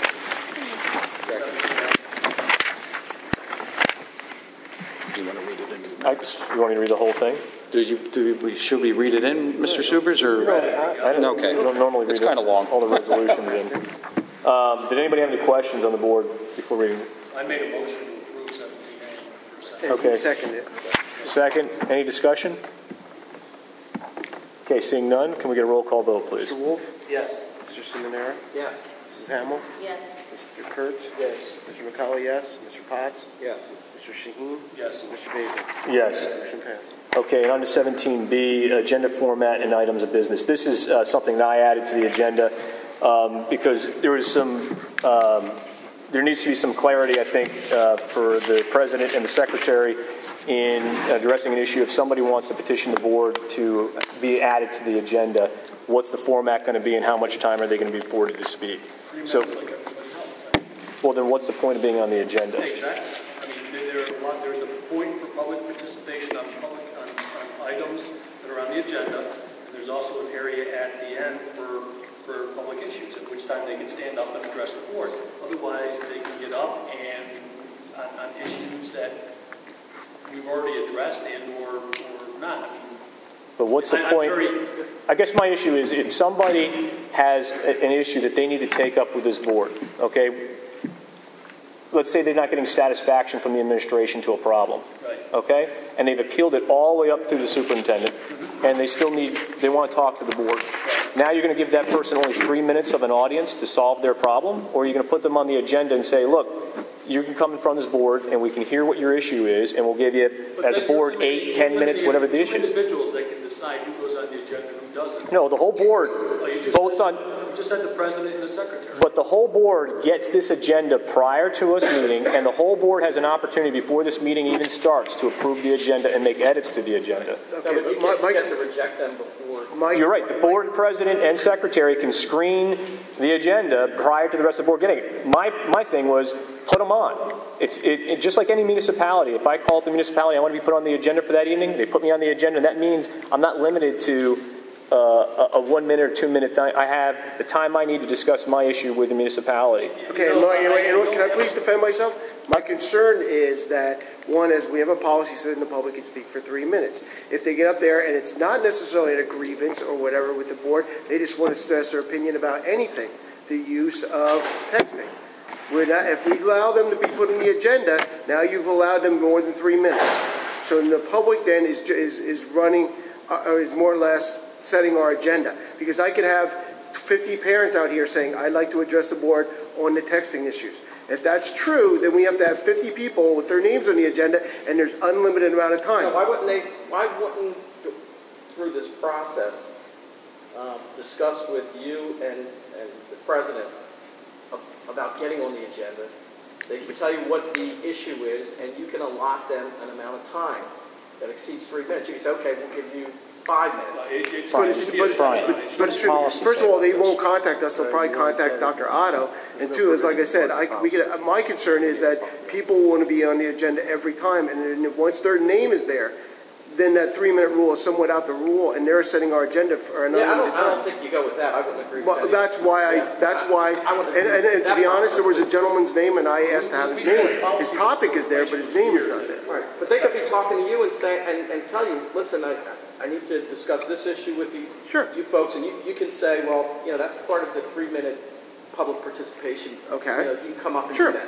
Or you could, meet with them and say, all right, I understand what you're trying to tell me. Then I guess you're putting undue, I guess, authority on Mr. Basil and I as to decide what I think I'm just looking for a better process here than what we have, because we disagreed, and as a result of the disagreement, there was an impasse, right? And so as a board president, I'm trying to get some clarity from the rest of the board on a process that if somebody, quite frankly, this person came to the agenda through the administration. Correct, but there was also there was one other one, and we didn't put him on the agenda, and he had 3 minutes. And he requested more, and we turned it down. And we told him to come before us in 3 minutes. And he had 3 minutes, and at 3 minutes we shut him down. And in 3 minutes we shut him down. Let me just add this. There was some discrepancy, because there was a discrepancy between what was posted on our website and what our board-approved policy was. Right. And when we discovered that discrepancy, we removed that discrepancy from the website. Because it's not a policy. Because it was inconsistent with board policy. Correct. Now, so then that's where when the most recent request in, that gentleman cited to what we had published on our website, Correct. so we felt that there was some imperative to allow him to do that, because he was relying on what we had published. And that's why if you look at tonight's agenda, the name is not there, but the topic is there. I'm not interested in the name versus the topic, but my issue is that if somebody is petitioning the board to be heard on an issue that they did not get satisfaction from the administration on, for whatever the reason, whether we're in agreement with this administration or not, they have to have the opportunity to speak to us.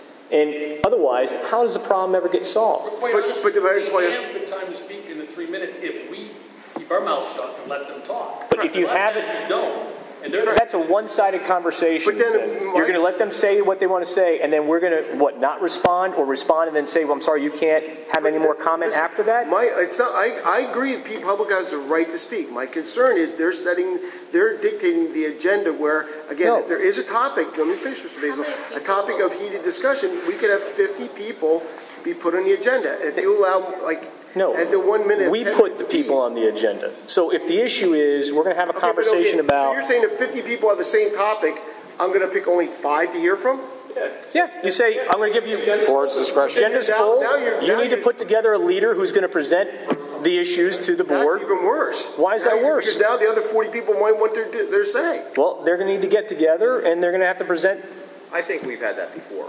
Yeah. The mass. Well, you've had that before, and they picked one or two people to make a presentation to the board. Presentation that whoever comes up here to speak, depending That's on not the true. severity of the We've problem. also had some where there were 8 people. We gave them goodwill, and then we let them run over 3 minutes. What I would recommend, Define the problem. Correct. this issue is not addressed in policy. Mr. Stubers and I were just speaking here. Correct. The discrepancy Mr. Stubers already pointed out. I would recommend, if you want to control this, put it in writing, what you expect, how people can do it, put the process on paper, then there's no more discretion or discrepancy, and we make it a policy. We take it to the next policy committee. What you do is have them wait an additional month, which they won't be happy with, and bring it to the entire board, and the entire board can decide whether or not that gets put on the agenda for something greater than 3 minutes. Okay, I have another question. In fairness to both Mr. Basil and I, Dr. Otto, do we all three of us have time throughout our days, because we do all jobs, to have 5 people call us up and plead their case? And it's not just me, it's any board secretary, any board president. It could be any board member. What I'm saying is right now, what I think Mr. Seminaro is saying is those people have a right to ask us, give us a quick synopsis of what they want to talk about, we decide. All I'm saying is, I think you're making a bigger deal out of this than, I mean, we've only, in the 5 years I've sat here, we've had maybe 3 or 4 instances where people have wanted to address the board for longer than the 3 minutes. Oh, no, that's not true. We do that every week. No. I want to say, we are the ultimate source. If somebody has an issue, we are the highest decision-making body in the district. I think members of the public, really, we have an obligation to them. If they want to come to us and voice a concern that they're not getting satisfaction with a lower level, we as elected by the public, we have an obligation. I believe actually one of our policies, we have a policy, there's a complaint policy that does, which is where you should address this issue, to differentiate between the broader public issues and a specific complaint that where the complainant has already exhausted the lower levels. I mean, the policy says if it's a building level issue, you start with the principal and then you work your way up. It gets to the superintendent. From the superintendent, it can go to the board, but it's vague at that point because it doesn't guarantee. This is the way I approach it. When a grievance comes to me, after it's been through the process, I attempt to, I believe my role is to enforce district policy. And once I get to a point where someone has a disagreement with my enforcement of the policy, they have to be able to access the board. Again, my exception to this is not a grievance, okay? If somebody goes to Dr. Otto and is not satisfied with his rule decision, I understand that part, okay? And they should have access to this board. But that's what this issue was about. Hang on a second, okay? What I don't want, and I can see it coming, is other people asking to address the board on issues that they have that haven't gone through this process because they may not need to go through Dr. Otto.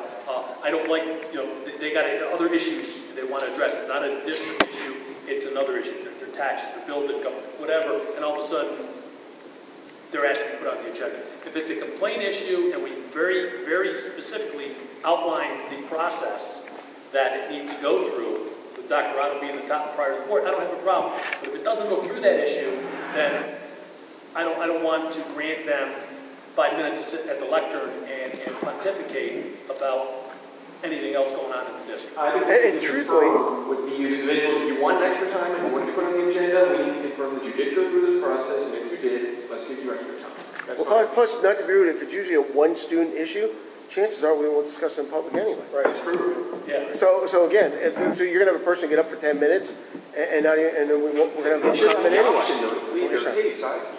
And then But maybe 5 my minutes focus wasn't really on an individual complaint. My focus was on someone coming up and wanting to present something to us that takes longer than 3 minutes. I wasn't really focused But then, on you know what, Mr. an individual. But if it's something like that, then we might say go to a committee meeting. Because we have enough committees now. We do say. We have enough committees now that. That's where you say no, you're not going to get on the agenda. No. What I would say if it's something that it takes longer than 3 minutes and it's an idea or whatever, then go to maybe a committee and do it first and flush it out. But again, we could be sitting here. Somebody, if this is an open forum, somebody can get up here for an hour and discuss the topic that could be basically done in a committee. Yeah. And again, I think as a board, we have obviously a financial issue coming up again. We have, and again, not that their comments are less, and of course they're very passionate about it, or else it would never come up. But we as a board have a lot of issues coming up that we as 9 of us have to deal with, not about one individual parent with their student. And again, that's my concern. My concern is that every time a parent has a problem with a principal and it gets to Dr. Otto, and they don't like Dr. Otto's final opinion of it, we're going to have, throughout the course of a year, we might have 10, 12 parents up here. Right, and right now, the policy, just let me, so to finish that thought, the policy just says they don't necessarily get to you, but you must get a written report from Dr. Otto. Correct. So my concern is that we have 12 parents up here throughout the course of this year that want an hour or 2 of our time, which again, I don't not want to hear them, but my concern is, 1 is we don't know all the facts at the time probably, and 2 is we have to trust our administration to do what they're supposed to do. And like that, again, we have issues to deal with our budget, we have to deal with topics like texting our students and our policies. That to me is more important than one parent going all the way through and not, and they don't accept Dr. Otto's final decision. Well, look, that's my concern. There's got to be something. There's got to be a process. I agree that there has to be a process. What we want to avoid is, us sitting here or parents sitting here or a resident sitting here for 3 hours listening to us go through budget discussions and everything else. At the end of the 3 hours, they finally get a chance to talk, and you shut them down after 3 minutes. I agree with you. And they're furious because they've sat here for 3 hours waiting for that. I agree 100% with you, Mr. So they need some process. I agree with that. I agree with you on that. Just say, no, sorry. And I think the process, and this worked real well, Mr. Turner, if you remember the individuals that had issues with the early testing. Correct. They had their 3 minutes, and we recommended they come to the curriculum committee. They spoke for 20 minutes there. Right. It was back and forth dialogue. So maybe if you're not satisfied, you bring it to a committee meeting first, and then if you don't get your... And maybe there's something we can tell them. And then if you don't get your satisfaction at the committee meeting, then Okay, in lieu of forming another committee, maybe that goes under the curriculum or the policy committee, saying any parent grievances that they want to bring forward after not having Dr. Otto, go to that committee one first. here, Mr. Basil, the boundaries, that's the transportation. So maybe you should... Well, no. I think the issue here is that is a grievance, and my concern was somebody has a grievance and they want to address the board, and there's a discussion as to whether or not they're only entitled to 3 minutes to make their argument to this board, or they're entitled to the full attention of this board to address the problem. But not to be rude, I think that's the board's discussion. But I believe this gentleman came already, and we already... Hold on a second. I have the floor. Hold on a second. He already presented some of his cases. Mr. McCullough, hold on 1 second. I think the issue is that he did go he went to Dr. Otto, he presented the issue, all of us were aware of the issues that he brought to Dr. Otto's attention and Dr. Otto's responses. We were fully informed. He still wanted a hearing in front of this board, and I think as a board you can sit there and you can call a recess, you can call a question, you can do all the parliamentary things that you want to do as a board member to bring a close to a discussion. That's not prohibited by anyone to do that. So I think we owe in terms of good faith, the benefit of the doubt to someone to come here and at least be heard and have their argument heard. Maybe we'll disagree with the administration when we hear the other person's side of the story. Maybe we will continue to agree with the administration and tell that person, sorry, we're sticking with the administration's decision, but they need to have the hearing. But then maybe it shouldn't be part of the committee or a voting meeting. Maybe it should be a special meeting. Well, I don't want to come again. I don't want to come out. We need to clarify the grievance process is the issue. We don't, like Mr. Seminaro said, you don't want a person up here for 3 hours, and we're here till 1 o'clock in the morning still debating it. Clearly, as a board, we can limit the conversation. Okay, just like we do with any other thing here. We can sit there and say, somebody can speak up right now and say, call the question, and we stop talking about this. Okay? You can do that anytime. All right? So when we're having a conversation with somebody, and it's been 5-10 minutes. Take it back to the policy committee. Let them review the grievance committee. Come up with a recommended period of time and boundaries for who can. Not just somebody that doesn't like the way the lawn is being mowed and want to come and grieve the board about it. I know it's ridiculous, but actually that probably could come boundaries to what can be grieved and set a time limit, somewhere 3 to 5 minutes, whatever, and that process. And who can and who can't approve that grievance. I think we take it to the policy committee and clarify the process. The agenda is getting fuller, Mr. Kurtz. All right, now Mr. Kurtz's turn. Wait, Mr. Basil? That's all I had under new business. So, Mr. Kurtz, if you have something you'd like to bring up, please. I do. I just asked for a few minutes. I have a letter here I'd like to read. For the past 10 months, I've had the privilege of representing the Daniel Area School District and the Board of Directors of the Berks County Intermediate Unit. Serving on the board of an agency like the BCIU poses many unique challenges and conversely offers many unique opportunities. Through BCIU board meetings, I have had the opportunity to meet other school directors from around the county. The relationships I've worked with these board members have widened my perspective and given me unique and unparalleled insight into issues facing other Berks County school districts. Without a doubt, serving on the BCIU board has made me a more effective Danny Area School Board member.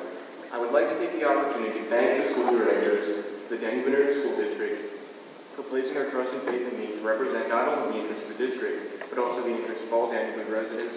From the outset, I was aware of my tenure in the BCIU board would be abbreviated. Although short in time, my service in the BCIU board taught me valuable information about public education, local and state government, and of course, bureaucracy. Although it is not my wish to leave the BCIU board, I understand that this time has come. It is with strong regret that I am resigning as the BCIU, as the Danny Area School District's representative on the Berks County Intermediate Unit's Board of Directors, effective upon the naming of my successor. I look forward to working with my successor to help him prepare for his service on the board. Thank you again for the opportunity to serve the Danny Area School District, Danny residents, and all residents of Berks County. Thank you. We accept your resignation with regrets. I would like to mention, I'll give you a brief overview if anybody wants this position. It's a once-a-month thing. You go up to Reading, the BCIU headquarters, which is a huge building. Maybe not necessarily huge, just my opinion, but they give you dinner. Just got bigger. They give you dinner and they give you this good popcorn right immediately in. Well, if you're well behaved. No, it's a very unique opportunity, and you'll learn a lot, and it's good. I really don't want to leave, but the board, I think, deserves to have somebody on who can give that time to it deserves. Please, whoever gets this position, ask questions. It's complicated, and there's a lot of money being, I'm not going to say tossed around, there's a lot of money that the BCIU, their budget is huge. So ask questions, whoever gets this position. Again, thanks. Thank you. So board members, think about whether or not you want to be on the BCIU rep, and we'll talk about it at the next board meeting. Okay? So I will continue until that person is... Yeah, we'll find somebody as quickly as possible. I have one other thing, too, about a policy review committee. And of course, I am welcome... Another letter. Yeah. This one's short. Conducting a comprehensive review of the Danny Area School District policies is a monumental project for school board to undertake. Members of the board need to be able to dedicate a significant amount of time to reading, drafting, and reflecting upon policy alterations. This is true for all board members, and especially the chairman of the district policy review committee. Due to the large amount of time I must dedicate to my collegiate studies, I feel that the board, district, and community would be better served by someone who can dedicate more time and energy to the chair position than I am able to give at this time.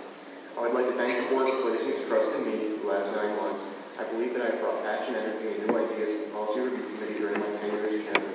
I look forward to remaining an active and involved member of the policy review committee. However, due to other commitments, I am resigning as chairman of the district policy review committee, effective upon the naming of my successor. Okay. I feel like that would be the best interest of the district. Of course, I enjoy doing it. I like reviewing policies. I like underlining and making changes. I think it's a great way to give back to the district. But again, you need to be able to preside over these meetings, and I can still bring a lot to the committee, I feel. Mr. Basil, you get the picture. Yes. Yeah, I'll appoint one of the other policy committee members to chair the And committee. that means that all this great stuff will be that person's... Well, maybe not. He may not appoint until you don't resign until that's done. Yeah. I'm fine with that. I just We'll take care of that in November. Connor, for the time being, I will be in Mr. touch. Basil, it'll take you 4 months to figure out. It's only chair that committee. Yeah. So. And I think we do going into it. I try to make that clear for What year did you graduate college? Okay. Thank you, Mr. Kurtz. Okay. Thank you, Mr. Chairman. I would just like to say, on Connor's behalf, as a new board member, I think he has come in with a very open mind about the policies and has done a good job in his first committee tenureship. I agree. Absolutely agree. Any other new business items? Okay, seeing none. Presentation by public on issues.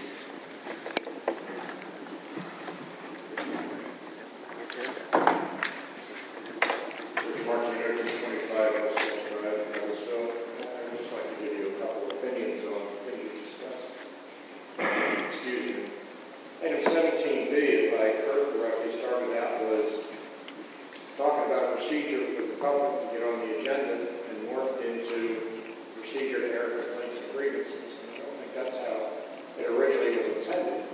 There are times when the public would like to address the board, and 3 minutes is not enough. And I'd like to remind you, you are our board. So I think it's not right for you to say you don't have time for us. If we have an agenda and we submit it to you in advance, you've got approval over whether we go on the agenda, you have approval over how much time we get, and you have approval to cut us off if it gets out of hand. I don't think it's right for you to say there should be no procedure for us to get on the agenda. Another issue, and I'm going to reveal my age here, talking about the teacher-student communication policy. I graduated from my senior of honor. Well, the 50th year reunion is next year. I graduated with over 800 boys. The girls' school next door, there's a Prendergast had over 800 girls. You can imagine what our field trips were like, and that was before the age of cell phones. We get by without texting. And I think for you to minimize your policy to allow exceptions to this texting is opening a door you don't need to open. I read the paper. I drove a school bus for a few years when I first retired. There's too much availability of things getting out of hand between the adult and the student, and it's not always the adult. You have some very seductive students. You don't need to be texting back and forth. There were ways to do this before cell phones. There's ways to do it now. And you don't need walkie-talkies for everybody. I can't imagine having 70 walkie-talkies at a conference either. There were ways to do it without. One other thing I'd like to mention while I'll talk about the support for House Bill 1776 and Senate Bill 1400. Tomorrow we had at least 1 or 2 buses from more than 35 counties storming the Capitol as well as in support of House Bill 1776 and Senate Bill 1400. We do appreciate your resolution to support the bills. So thank you. Thank you.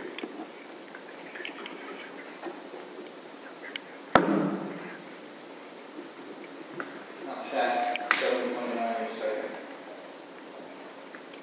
First comment I have, maybe for legal reasons, you can't answer. But I'll just ask the question, and then I'll let that go, and then I'll my other comment. On 12A, personnel rules, 1A.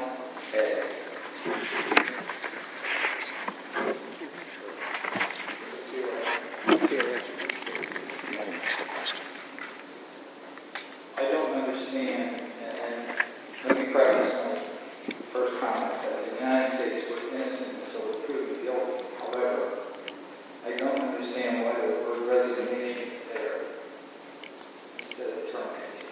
So you probably can't do that now, and I don't want you to answer that question. Okay. Well, I mean, it was... I'll have my 3 minutes to finish my other question. We'll give you your... That's fine. It was a resignation. Pardon? It was a resignation. She resigned from her employment.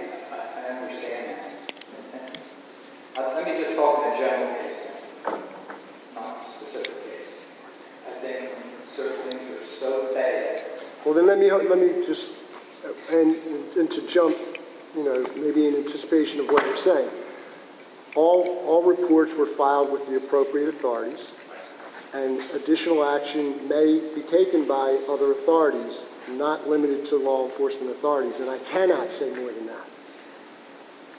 So, Let me not then specifically talk about this case a little bit again. I don't think certain people belong in a classroom after certain things happen. and there are mechanisms in place that will to address that. And I hope whoever has to do that, it's done. I guess. And that's. Do you understand what I'm saying? I think we can assure you that all the proper steps were taken by this school board. And the last thing I wanted to mention is about the item we're talking about. I'm not talking about getting on the agenda and having more than 3 minutes. In regular meetings, if something is an agenda item, there are 3 minutes before, and then there's 3 minutes at the end. Or 6 minutes. At committee meetings, under each section, you're allowed, this board allows that. Not every board allows that. I've commended the board for years in that. Also, I know in particular, Mr. Sheen, I'm not picking on you, but the way Mr. Sheen runs his committee, and other people too, is that there are people who speak 20 minutes on a topic. They have. And whatever some issue may come because they don't agree with the administration, I think it would fall in some committee also. In addition to that, I personally had a problem with some administration. Right at the top, I had access to, I had all your phone numbers. I could call you when you call me. Or I could get your email. I could write you a letter. I could have a one-to-one conversation somewhere else. Or a one-to-one conversation before or after. I think I have access to the board if I were ever needed. Thank you. You said 4 minutes. Okay, any other comment from the public? Okay, seeing none. Motion to adjourn. Do I have a second? Second. Okay, this meeting's adjourned. Thank you. Executive, short. We have an executive session.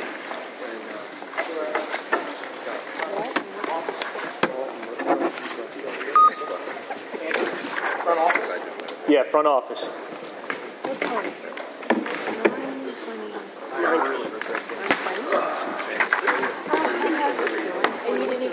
I did it. Way to go. Frank stepping up there. You unplug this? Am I signing authorized representative?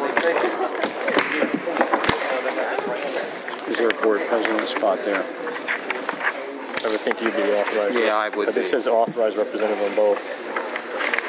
Hey, Brian. I'm sorry to interrupt. Am I supposed to sign these? Authorized Those are from representative? Sweet Stevens. They usually put board president on there. It should be board president. All right, so. Hello there. Hello, how was your vacation? I'm back, so I guess it came to an end. Well, that's too bad. I wasn't sure if we can get a copy of the resolution you guys passed about the 70-day thing. Absolutely. Because I know you guys feel like reading it, but I also, I'll just give you my regarding copy. Ms. Russell's resignation, I thought we had that she resigned immediately after the charges were filed, and the thing said... I can't comment. You can't, okay. No, it's a I just wasn't personnel sure how it issue. doesn't match up. All I can tell you that I think is fair to say is, at the moment the district is aware of the incident, she was no longer in front of students from that moment on. That's as much as I can were we say. wrong in the original article when we said she resigned immediately after charges were filed? That is correct. Charges weren't because the filed charges until hadn't been filed. We're not in charge of filing I the just wasn't charges. sure why the agenda then said there was Because she resignation resigned. effective September 28th. Because she resigned effective from, she was based on contractual issues. She was allowed to remain under the district's employ until such time charges were filed. So everything that you reported has been accurate. We couldn't do anything until charges were filed.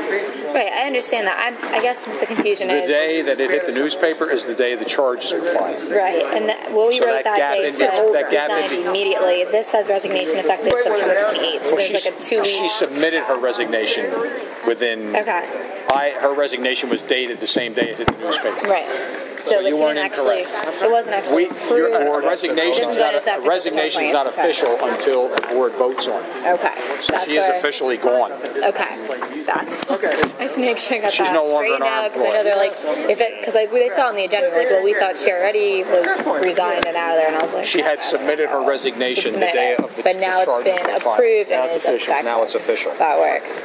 And is it safe to say that They're going to